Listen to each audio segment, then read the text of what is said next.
मासानां मार्गशीर्षोऽहम असं भगवंतांनी गीतेमध्ये सांगितलेलं आहे की जेही काही 12 महिने आहेत त्यापैकी मार्गशीर्ष महिना मी आहे. इतकं या मार्गशीर्ष महिन्याचं धार्मिक आध्यात्मिक महत्त्व आहे. आजपासून देवदीपावलीचा सण सुरू होत आहे. मार्तंड नवरात्र सुरू होत आहे. वीरभद्र नवरात्र सुरू होत आहे. पाठोपाठ दत्त जयंतीचा फार मोठ्या प्रमाणावर साजरा केला जाणारा उत्सव सुरू होत आहे. या महिन्यामधलं वातावरण जे आहे हे आरोग्याला पोषक आहे.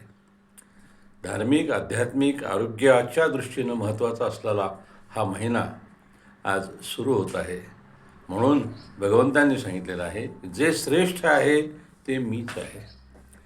याचाच अर्थ मार्गशीर्ष महिना सर्व अर्थानं इतर सर्व महिन्यांमध्ये श्रेष्ठ आहे. आणि या महिन्यामध्ये ही सर्व व्रतपरंपरा उत्सव येत आहेत आणि हा आरोग्यालासुद्धा मदत करणारा, आरोग्य सुधारणारा, आरोग्य सांभाळणारा महिना आहे. या दृष्टीनं आपण या मार्गशीर्ष महिन्याकडं अत्यंत अभ्यासपूर्वक नजरेनं पाहिलं पाहिजे.